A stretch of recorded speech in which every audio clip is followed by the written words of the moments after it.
Let's go. Our society is predicated upon winning. If winning's unimportant, don't keep score. You, from Sports Illustrated, get the feeling of winning. Winning is the newest Get the Feeling home video cassette from the #1 sports magazine in the world, Sports Illustrated, and it's only $14.99. Available in stores this fall. You'll feel the force of winning like you've never felt before.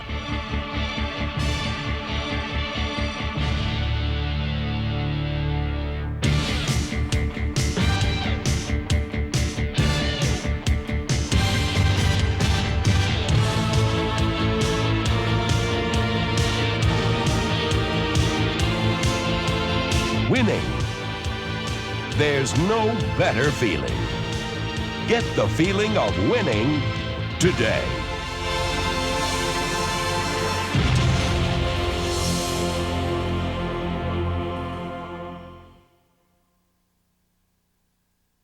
Get ready. Set hot. Red 98. Get set. Red 98. Hot. Hot. Look out. It's coming your way. The all-time smash hit, show-stopping video. The NFL's greatest hits. And it's free with your paid subscription to Sports Illustrated, the magazine that's a sure hit every week, week after week. And when you get hit, you're sure to see stars, all kinds of stars, big stars, shooting stars, dancing stars, falling stars. Because this is the hit of hits, all the best action and excitement from the files of NFL films, the Super Games, the Super Bowls. He's got it. Touchdown. Washington Redskins. The collision has got this cut out of the air. The ball is pulled in by Franco Harris. With the NFL's greatest hits, you'll get it all, from the cheap shots to the hot shots. And it's all rolled up into 45 minutes that will knock you over again and again. But you'll keep getting up for more, and more, and more. And you can get your hands on it all free by calling this toll-free number now. Not only will you get the NFL's greatest hits, but you'll also receive this fine set of pins commemorating the Summer Olympics, free with your free video. And by calling now, you won't miss out on the great pro football preview, a good look at big things to come. And you can dive right into the Summer Olympics special issue and take a long look at the famous swimsuit issue. Get Sports Illustrated at a savings of over 47% off the cover price. 25 issues payable in 3 monthly installments of only $9.89 each. And you can charge it if you want. The NFL's greatest hits, the Olympic pins, the Pro Football Preview, the Summer Olympics special issue, and the famous swimsuit issue will soon be seen in better homes everywhere. Get them first. Call 1-800-876-6662. The video is rated F for free. We all know that athletes are gallant, dignified, and descended from the gods. If I'd have seen you hit the bat, I'd have called you right in the batter's box. You never making it up? You know I ain't saying you're making it up. I swear to God, I hit the bat. Let me take it. But for every great moment an athlete has in him, there are 5 or 6 not-so-great moments waiting to burst forth. She learned a lesson. She broke my heart.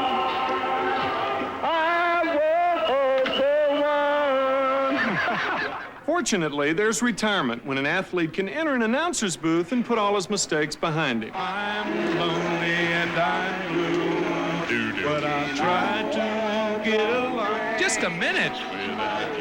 But if you think I look silly in these clips, wait till you see what's coming. Jeff Pilot is coming at him like a game horse. Jeff Pilot has got him. Jeff Pilot the next. Jeff Pilot a half a length. Jeff Pilot by a length. On from second to 3. What am I talking about? Ladies and gentlemen, I've made a terrific mistake. And now it's panic. They have to get out of their shoes, and now we must have the rescue. We must come in for the rescue.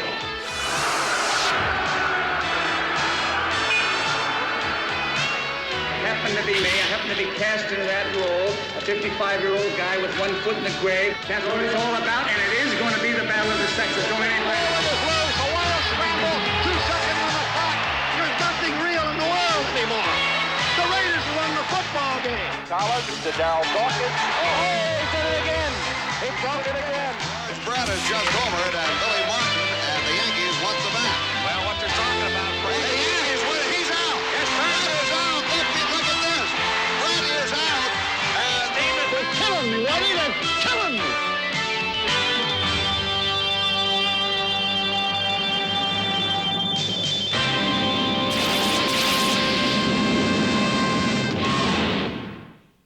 Our first story is one of the wildest tales we've ever run across. It's about a man named Lou Zamperini, who proved beyond a shadow of a doubt that it ain't over until it's over. Lou Zamperini was a miler on the 1936 Olympic team. He was out of Southern California. He was the third youngest man on the team. He was 19. Full of fun, full of mischief as well. But there was no fun or mischief or running for Zamperini in World War II. There was an excruciating ordeal that left him logically and legally dead. I was a bombardier aboard a B-24 that crashed in friendly waters, actually. We drifted about 1,500 miles across the Pacific into the enemy-occupied Marshall Islands. During the course of that drift, we were strafed for about 45 minutes by a Japanese patrol bomber. And the 33rd day, the tail gunner, the third member of the crew, died. The two of us were taken captive on the island of Kwajalein. Spent 43 days there in a cell. But finally, on the 43rd day, we were told that we would be prisoners of war, shipped to Yokohama, and there to spend the next 2.5 years as prisoners of war. Missing in action, Zamperini became a war hero, and the nation mourned his loss. A little prematurely. I was officially declared dead, so officially that even after the war, I collected my life insurance money and was able to keep it. But as Mark Twain would have said, reports of Zamperini's death were greatly exaggerated. No one knew he was alive, of course. And Frank Brennan was the director of the Knights of Columbus track meet. The big race for the Knights of Columbus track meet was called the Columbian Mile. The mile in those days, and it's still the situation, was the big race of the night. And they changed the name from the Columbian Mile to the Lou Zamperini Memorial Mile. In March of 1945, the Lou Zamperini Mile was run. And 3 months later, Lou returned. Naturally, on a life raft at sea, one makes promises to God. And I had promised God that if I survived this experience, that I would seek him and serve him. His prayers were answered, but some of his memorializers felt a little cheated. A few close friends made comments. Some of them said, well, we were awful disappointed and see you coming back here and causing all this furor over your death. People have gone through a great length to name memorials after you, and you come home alive and ruin it. And so, the starter of the second and final Lou Zamperini Memorial Mile was Lou Zamperini himself.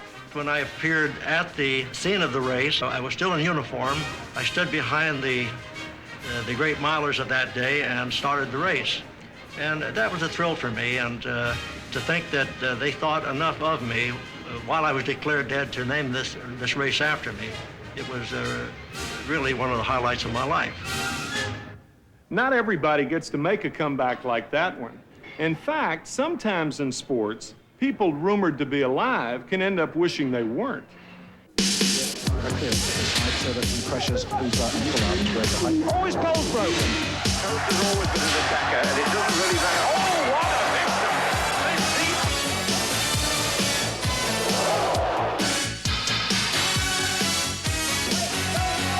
Has he got the car? He has this car.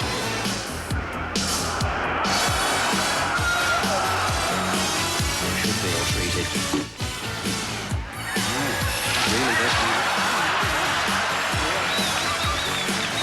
Well, let's give them the crowd their money's worth up there.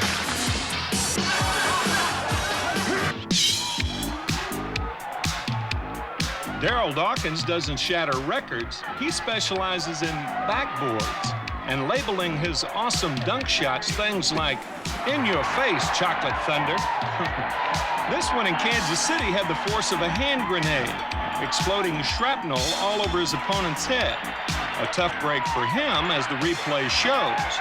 It also inspired the NBA to adopt a flexible Dawkins-proof hoop and to label him a real pain in the glass. Now, this isn't a TV replay. It's a Dawkins replay, a month later in Philadelphia. Lou Zamperini drifted 1,500 miles on the Pacific Ocean, but the Navy of Oxford University in Great Britain was swamped on the Thames River during the annual Oxford and Cambridge boat race. The fleet was disappearing without a shot being fired. equipment problems. There they go. There they go. And now it's panic. They have to get out of their shoes. This was neither the first nor the last time. In 1978, it was the Cambridge crew's turn to sink. They won't sink into the deep. They're still in contact with the boat. They've got their feet out of their shoes. 6 years later, another Cambridge shell suffered a more humiliating humiliation. It rode off course into a bridge instead of under it. Obviously, there are no Admiral Nelsons at Cambridge. It emerged from the collision looking like a sailfish with a busted beak. I never thought of crew as a dangerous sport before. Golfers frequently wind up in a creek, if not a river, but up a tree? Never. Well, hardly ever. Bernhard Langer of West Germany managed that trick when his shot nestled like a bird's egg in a tree. The 1985 Masters champion showed what champions are made of by assaulting the hazard as though it were Everest itself. Then Langer gave new meaning to the term wood shot by straddling a couple of big branches and calmly chipping out onto the green. Just all in a day's play. His score on the hole, naturally, was tree.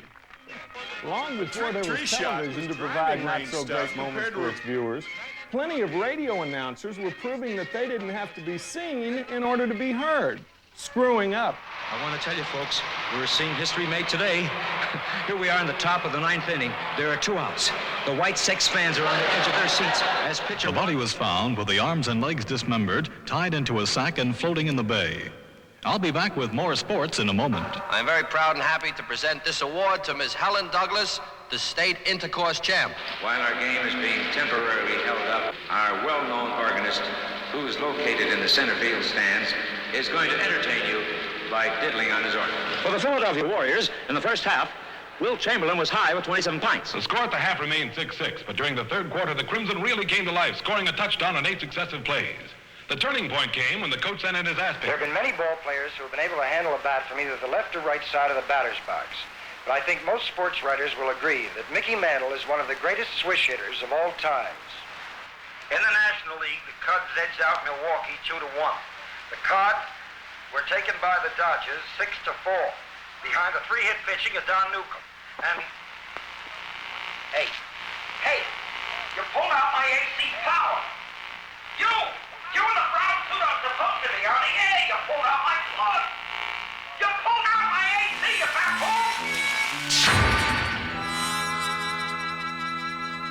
fool. A slip of the tongue is a hazard of the trade. A slip of the eyes could be, and on one notorious occasion was a nightmare. Bill Stern was a famous radio announcer. He had the magnificent radio voice, but he had a device. If he had the wrong man calling the ball on a 90-yard run, he'd say, there goes Nagler. He's at the 10, the 15, the 20, the 25, the 30. He's across midfield. And at the 10-yard line, he'd have Nagler lateral the ball to Lee. Lee was the original ball carrier. Now in the 1947 Preakness, he was the color man at Pimlico. And there were 2 favorites in that race. One was Faultless, and the other was Jet Pilot. With no TV, the first national picture of the race would be painted by the greatest of all racecasters, Clem McCarthy. Here's what millions heard. Jim Milton's been starting these races. We've and they're off. And they got away together. And Jet Pilot beat Phalanx away from the gate. And Cornish Knight on the inside is getting different riding tactics today. And the crowd blocks him for a moment. And when they come out of there, Jet Pilot is head and head with him. And on the outside, Phalanx away out in the middle of the track. This is going to be an awful horse race down here. But on front still there. Jet Pilot is coming at him like a game horse. Jet Pilot has got him. Jet Pilot the next. Jet Pilot a half a length. Jet Pilot by a length.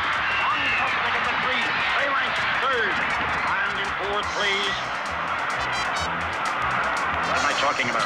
Ladies and gentlemen, I've made a terrific mistake.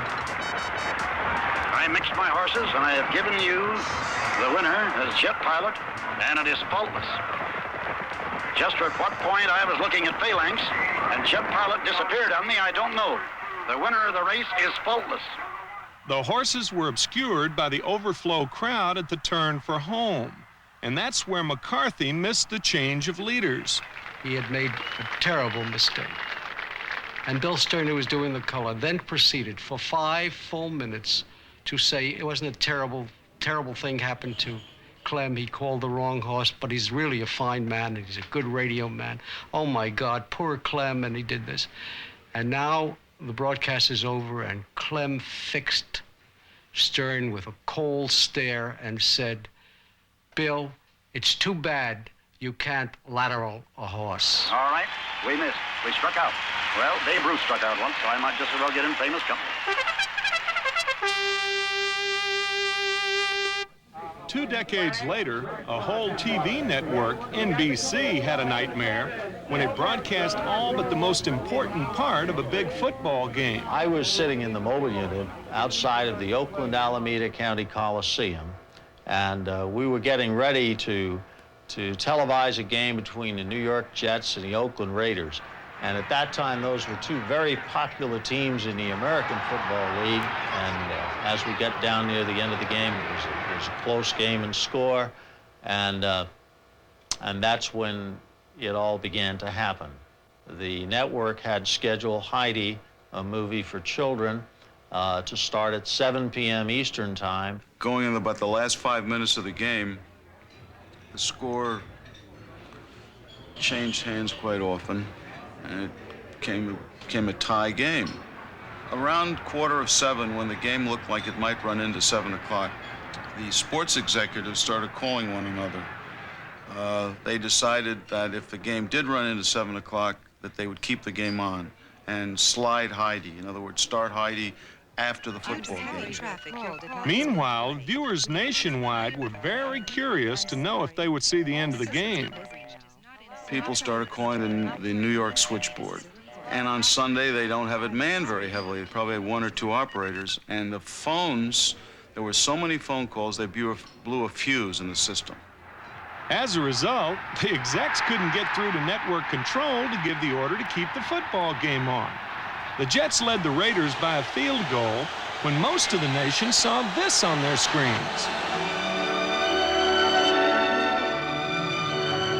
While the switchboard in New York lit up, the Raiders lit up the scoreboard in Oakland, scoring 2 touchdowns in the last minute.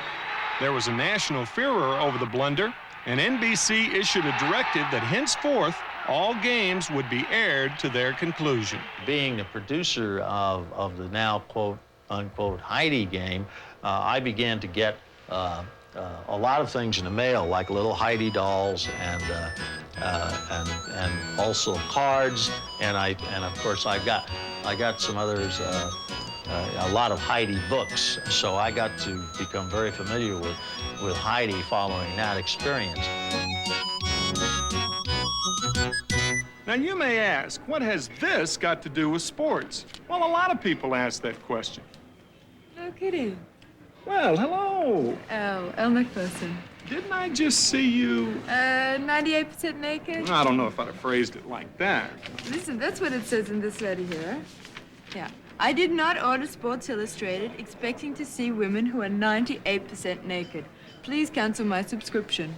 Believe it or not, every year these innocent young ladies are the cause of more controversy than any other story in SI.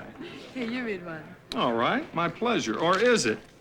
Dear SI, I was disgusted by your swimsuit disgrace. I tore the issue into shreds and tossed it into the fire with the devil and his imps. And here we have another one. Dear SI, who are you trying to kid? Your readers can see right through the swimsuit coverage. Revealing. Dear SI, shame on you and shame on Cheryl Teagues. But then there's this friendly note from the frigid north. You're about to find it. Dear SI, since your swimsuit issue arrived here, the sleet has stopped and even the ground is beginning to thaw. In some places. If my son gets to be 13 years old and doesn't look at these pictures, I'll take him to a psychologist. If my husband stops looking at them, I'll know he's dead. I'll know he's dead, too. That's my kind of controversy, but it's nothing compared to some of these. Mr. Official, let me ask you something. How can 6 of you miss a play like that, huh? All 6 of you. The ball jumped out of there as soon as we made contact, and nobody... I thought you were talking about you being on the field. No. What? Hey, pick up! Pick up! Pick up! Pick up! You picked him up! Oh, he pulled his arm! Oh, he pulled his arm! He pulled him! Do you see the offensive tackle? He literally tackled the strong safety. He had him. He tackled him, for crying out loud. Open your eyes. I can't believe that. First down by 2 feet. 2 feet. He's got it easy. He's got it easy. I can't see. Oh, the thing is way over here. He's got it by 2 feet. Oh, there's a clip! Damn, there's a clip! What the hell's wrong with you? Oh, that is a crack. They're killing me, Whitey. They're killing me. Oakland trails 20-14. 10 seconds left. Every once in a while, someone stumbles through a loophole in the rules. The Oakland Raiders caused a minor controversy against the San Diego Chargers on the last play of the game, when a forward fumble produced a game-winning touchdown. Flip forward is loose. A wild scramble. 2 seconds on the clock. Castro grabbing the ball. It is ruled a fumble. Castro has recovered in the end zone.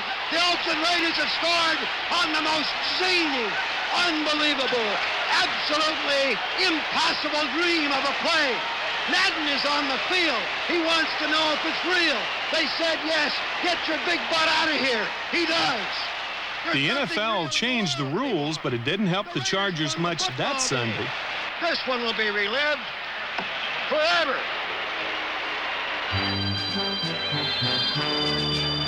Now here's a controversy that never happened, but probably should have. Tommy Underwood of the Yankees is pitching to Jose Morales of the Twins. The count goes to 3-2, and then, check this, 4-2. Apparently the umpire, the pitcher, and perhaps the batter all lost count. Morales then lined the 4-2 pitch for a double, and it looks like the second baseman had a few questions about that one. But there have been occasions when an official's error has mushroomed into a full-blown controversy, as it did in the '72 Olympics. I think the thing that stands out more in my mind than anything else is that the game started like at midnight to accommodate national television. Also, there was a big controversy over whether the game was ever even going to be played or not because of the horrible disaster they had there with the Israeli athletes being slain. There was a lot of talk about the games being canceled, so we didn't even know whether we were going to play the game or not. It wasn't just two basketball teams playing. It was the United States against the Soviet Union. The Russians had the ball in a 1-point lead with 6 seconds left. And the ball goes into the corner, and it's picked up, and the guy tried a cross-court pass. And when he did, I anticipated, I knocked it loose, and picked it up, and was driving length to the floor, and I went in for a layup, and when I did, the Russian player just submarined me. Collins was awarded 2 free throws, a chance to avert the only Olympic defeat a U.S. team ever suffered in the game we invented. Veteran coach Hank Iba's conservative style, successful in 2 previous Olympics, seemed to shackle the Americans almost as much as the talented Russians did. But now Collins was righting things. With 3 seconds left on the clock, Collins sank both baskets and the natural order was restored. Or was it? A sequence of confusing events began to unravel. As the Russians put the ball in play, their coach illegally requested a timeout. And it was granted over Iba's protest, and the clock was set to 3 seconds. The two guys who refereed the game both spoke different languages, so they couldn't talk to each other. And there were 2 or 3 times during the course of the game where one official called one thing and one called something else, and they were actually tugging over the ball to see who would make the call. Different languages, different interpretations of rules. The emotions of a hotly disputed final, a formula for confusion. Russia finally put the ball in play again and again failed to make a desperation basket. So, for the second time, the Americans, coaches, players, and fans began to celebrate. This was the way it was supposed to be. A gold medal for the U.S. in basketball was considered a birthright. But wait, what conspiracy is underfoot now? How many times do we have to win this game? An international basketball official, an Englishman, insisted that the Russians get still another chance because the clock had not been correctly reset to 3 seconds. And this time, the Russian star Alexander Belov outmuscled 2 Americans for a full-court pass and made the winning shot. Bedlam, bitterness, and disbelief followed. Coach Iba got pickpocketed during the whole fracas when he went out to protest. I think he got like $300 lifted out of his wallet. I mean, it was an absolute zoom. The Russians celebrated, as we did years later after beating them in hockey. The Americans refused to attend the ceremony to accept the silver medals. I don't think there'll ever be that controversial play ever again in basketball. I mean, you know, there might be a game that's controversial, but not that meaningful. You know, I'm not so sure that this game didn't have ramifications later on in terms of boycotting different. I'm not so sure that all this is not carried over till now. The most famous controversy in American sports history, the long count, occurred in the rematch between Jack Dempsey and Gene Tunney in Chicago. Tunney, a master boxer, had upset the brawling, legendary Dempsey the year before. It was 1927, the year of Ruth and Lindbergh. In the 7th round, Dempsey landed a combination of punches, ending with a tremendous left hook that put Tunney down. He did not go to a neutral corner, and Dave Barry picked up the count and counted 1 over Tunney, which was the actual count of 5. What happened was that when Dave Barry reached the count of 9, it was the actual count of 14. Bloody and apparently beaten, Dempsey had summoned one last charge to deck Tunney, but he momentarily forgot the new neutral corner rule, lingering there for 5 seconds. Legend has it that cost him the fight. The crucial question is, could Tunney have gotten up, not at the referee's count of 9, but at the referee's count of 5, which is the real count of 9? And you'll notice that at the referee's count of 5, Tunney is looking at him with his hand on the upper rope, ready to get up immediately. There is no question, none, that Tunney could have gotten up at the actual count of 9. He, as a smart fighter, he waited till the referee's count of 9. Dempsey tried to follow up his knockdown, but the younger, faster Tunney avoided him. The legend of the long count persists to this day, I suppose, because nobody wanted to believe that a legend like Dempsey could be beaten. Imagine, if you will, a controversy starring a popular ball player from a small city, a malevolent pitcher, a volatile manager, and a publicity-conscious owner, all in the most famous ballpark in the land, Yankee Stadium. The Pine Tar incident was a biggie, and it dragged on, and it figures to outlast even the best soap operas. That's $2, buddy. $2? But I'm a friend of Billy Martin's. Billy Martin? That's $4. The owner was George Steinbrenner. The league president, Lee MacPhail. The manager played by Billy Martin. The pitcher was Goose Gossage. The ball player, George Brett. And the bat, a Louisville Slugger. The big question, is there such a thing as a game-losing home run? That's gone.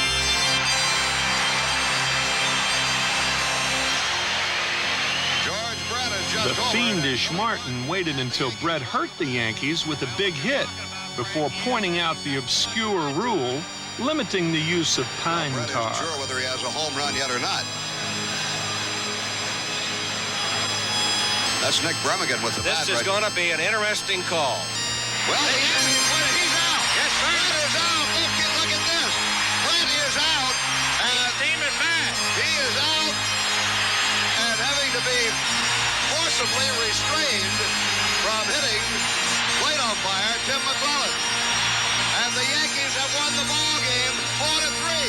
Brett is called out for using. As for the pine tar, it looks like Brett has no case because the rule says... George says he was not aware of the pine tar rule and... Happily for the eager media, the Royals kept the fire burning by appealing to league president Lee MacPhail. MacPhail ruled for the Royals, invoking the spirit of the law, in effect that the bat, not the pine tar, hit the ball. Well, he's opening Pandora's box now. Every time there's a violation of a rule in baseball, somebody will argue, well, the spirit of the rule isn't that, even though it says that in black and white. I think the rule should be rewritten and clarified, and I would say the next time I will certainly bring it to the attention of the Rules Committee. The Yankees tried to make a court case out of it, but settled for playing the bottom of the ninth inning a month later. Still fuming and scheming, Martin first appealed to all the umpires on whether Brett had touched all the bases on his homer. They denied his last-ditch appeal at each base.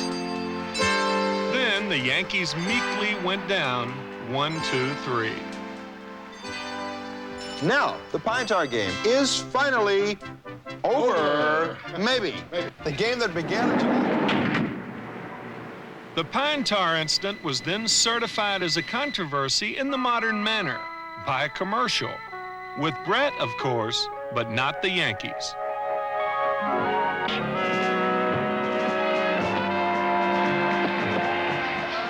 George Brett. Not bad. Maybe you could use a little pine tar. Thanks. I really missed this. Did the umpire blow the call on George Brett, or was he just caught betwixt and between the line of the rule book? Whatever, that's hardly the only peril of umpiring in any sport. You always hurt the one. A baseball is hard as a rock and doesn't care who it hits on a ball field. Ouch. From first-hand experience, I can tell you that's smart. You always take the sweetest road and crush it till the petals fall. You always break the kindest heart with a hasty word you can't recall. So where we at? Get it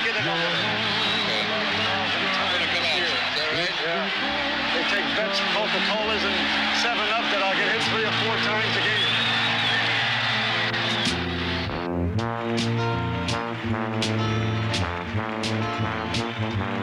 A baseball weighs about 6 ounces.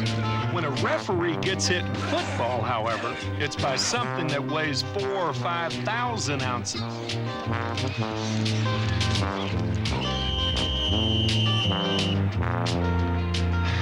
Sometimes a punch doesn't care who it hits either. This referee was so diligent examining the fight at such close range that he became a part of it, the part that suffered the KO. A right cross by the fighter with his back to us barely missed his opponent, but it nailed the ref right on the button. Then down and out he went. The fighter was too stunned to count over the fallen referee. I guess, as the replay shows, the ref just had a glass chin. When John Mugabe hits people, they tend to do funny things. This guy dragged the referee right out of the ring. Talk about funny things. Peter Mueller, a German middleweight, was fighting Peter Stretz. With much zest, I might add. Too much, in fact. The ref got in the way of a punch, which the camera, like the ref, didn't see. But you can see the ref's leg stretched on the canvas, and you can see Mueller ignoring him and going after Stretz with continued zest. When officials climbed into the ring to try to rescue the stricken referee, the crazed Mueller went after them too.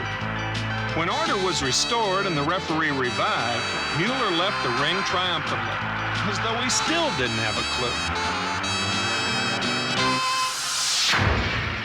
The ring has often been a stage for bizarre events, and not always between fighter and fighter, or even fighter and referee. How about fighter and wrestler? How about fighter and animal? How about fighter and a whole town? Jack Dempsey, who did it all, did beat a town out of a bunch of money. In modern times, there have been many countries that have put up astronomical sums of money in order to induce a big, big fight to take place in their country. In a vast majority of those cases, the fight was a success, and the promotion was a horrible disaster. The Thrilla in Manila when Ali fought Frazier. It was a sensational fight. But Manila took a horrible bath. And in Zaire, when Ali challenged George Foreman for the World Heavyweight Championship, Mobutu put up $10 million. And the fight was a cornerstone of boxing. But no one went, and the fight was not well attended, and the country lost a fortune. Shelby, Montana wanted to be the little town that could, but it couldn't. It wanted to boom and went bust. Jack Dempsey arrived at this train station with a smile and left with a bigger smile. The caper set a precedent for many modern rip-offs.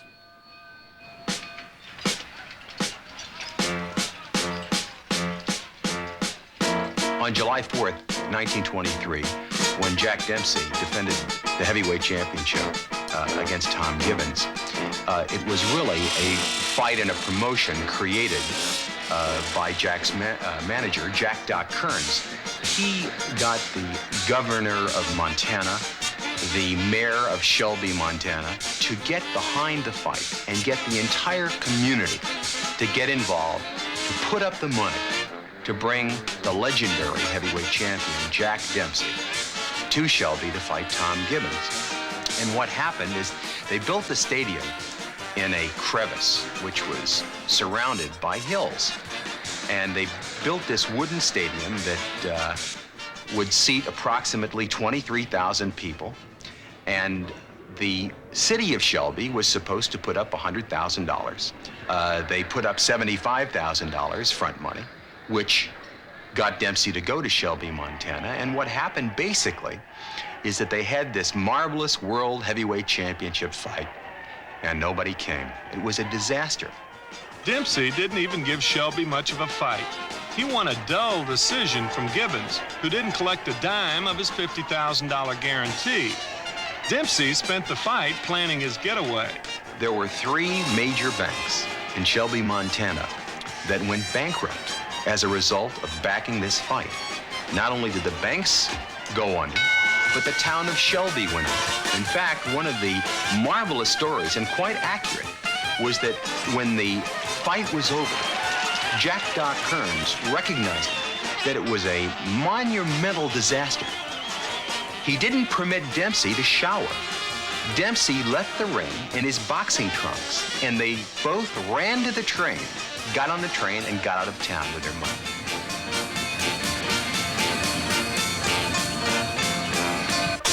Long after he retired at the age of 45, Jack Dempsey refereed a wrestling match, and a wrestler named Cowboy Jack Luttrell slugged him and knocked him down.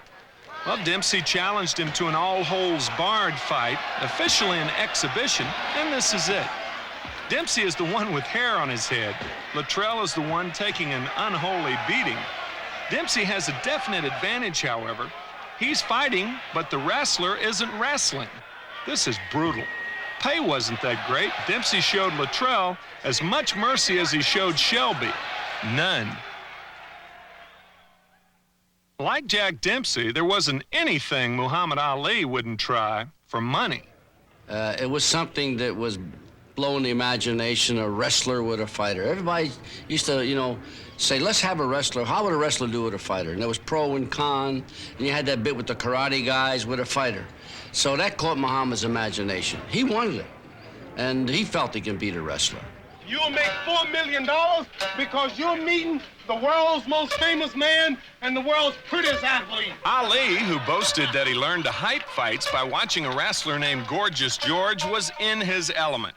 His Japanese opponent, Antonio Inoki, got in a few licks of his own. We would be delighted to take you on as our publicity man when the fight is over. This is round 1. 15 rounds. Inoki fires a dive. He fires another dive. Ali was faced with an unusual problem: how to get his opponent off the canvas so he could knock him back down. Ali had to really float like a butterfly to stay away from the Tokyo canvas back. Inoki didn't want to lose face, and Ali didn't want to lose legs. 80 degrees in this arena here this morning. Inoki cannot wrestle. Inoki sees it. Inoki girl. Now, Muhammad got Inoki. That's why the sucker laid on his back all night long, because he knew he was going to get knocked out. So he laid on his back. He figured it was the safest place. Because Muhammad felt he will knock out Inoki. If Inoki had gotten up, he would have got knocked out. Once Muhammad Ali touched the rope. Ali, who landed all of 4 jabs in the whole match, made millions. But who won? I mean, how do you score a farce? Who cares? Now, the oddity about that match, a lot of people don't know, is that the referee was the only man to render a decision. And I walked up to him, I said, make it a draw. Nobody gets hurt. And he bit like Harry the Tuna, and he grabbed, and it was a draw. There was a preliminary to the closed-circuit telecast of Ali and Inoki. Chuck Webner, a club fighter, who was the inspiration for Rocky Balboa of the Rocky movies, took on another wrestler, Andre the Giant, a 400-pounder who nearly swallowed him whole. Chuck is the kind of guy who would probably fight a gorilla or a kangaroo. It wouldn't make any difference to Chuck. He was on the style of Tony Galento, who was known to fight a bear even like that. Chuck always wanted to know the bottom line. Is the money right, Al? That's all it asked. And the money was right for the fight. That's why we accepted it. And I knew Chuck Webner can handle himself in most any situation. The only thing Chuck used to be scared of was his wife. That's about all.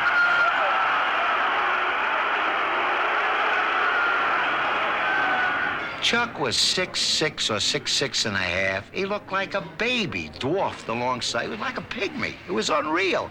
I couldn't believe that Chuck, who looked so huge, looked like a little baby. Well, after sparring a good round, Chuck hits this guy a terrific jab, a jolt right on the schnoz, full face. I seen the Giant, he just went, huh. And I seen Chuck's face change a little bit. This was something wrong. Without his normal script, Andre the Giant just went after Webner. Seriously, a serious mistake for Webner. Then he picked up Chuck and he tossed him up and over the ropes down on the floor.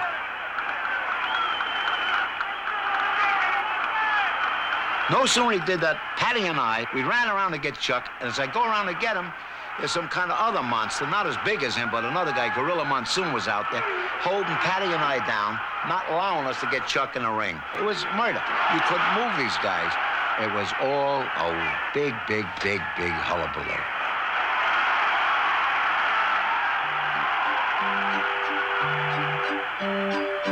By the way, the Tony Galento mentioned by Braverman was known as Two-Ton Tony.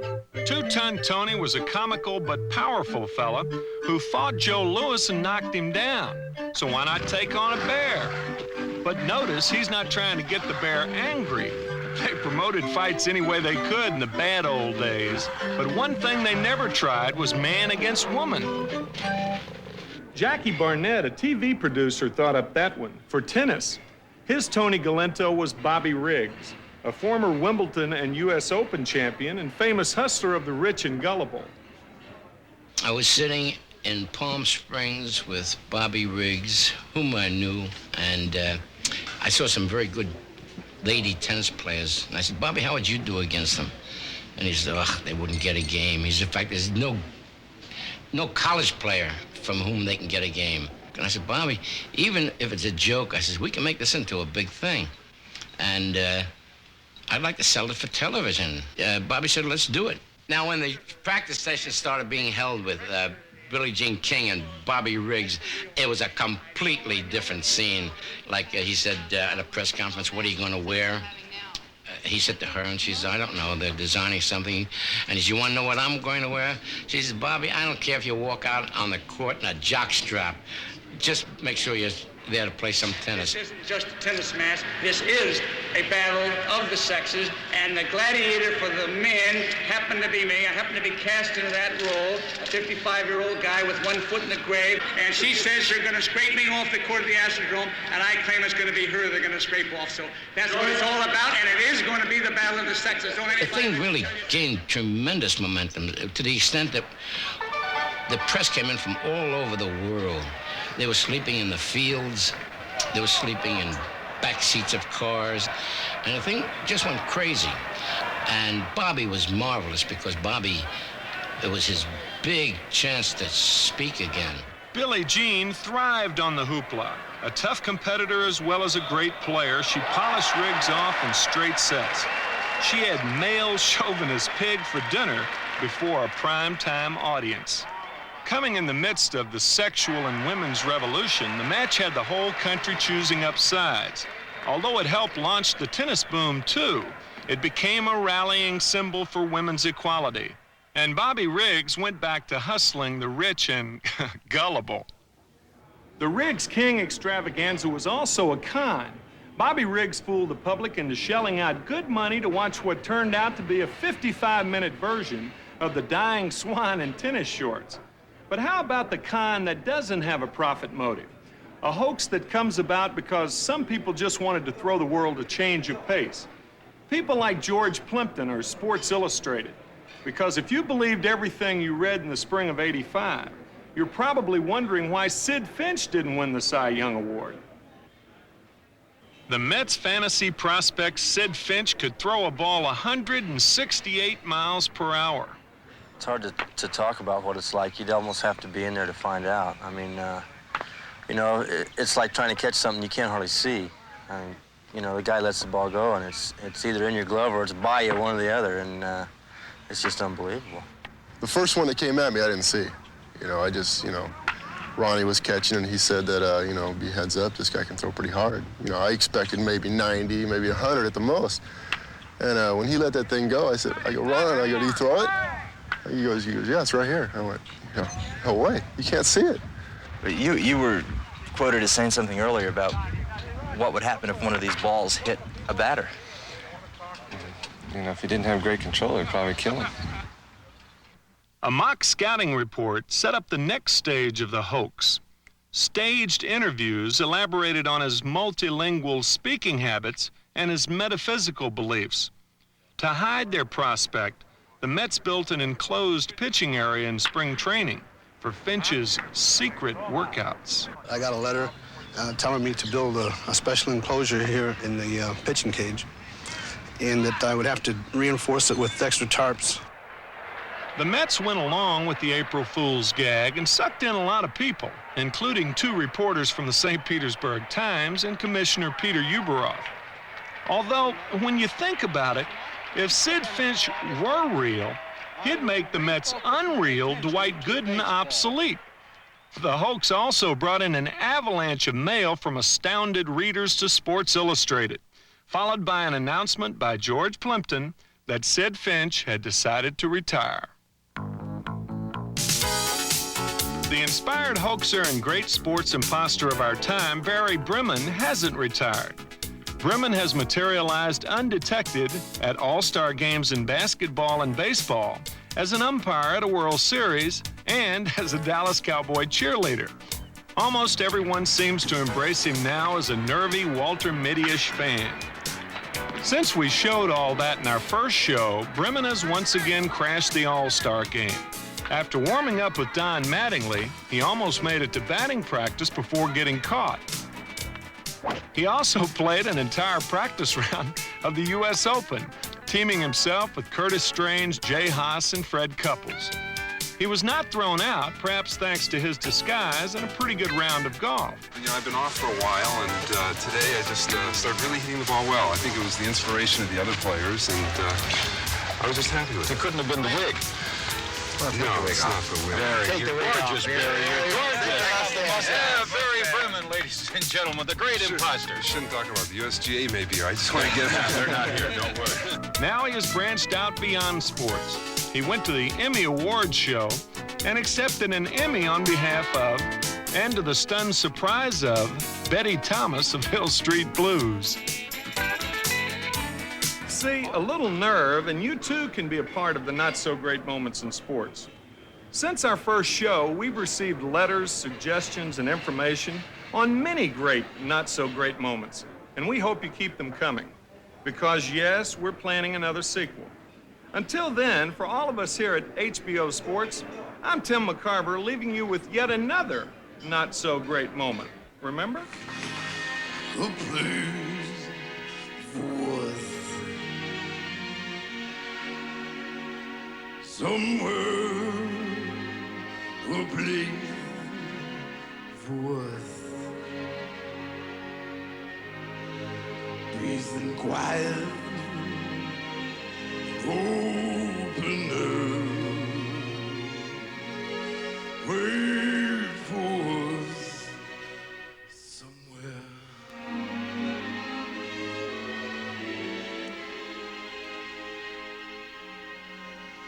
There's a time for us. Someday a time for us. Hold my hand and we'll have there. Hold my hand and I'll take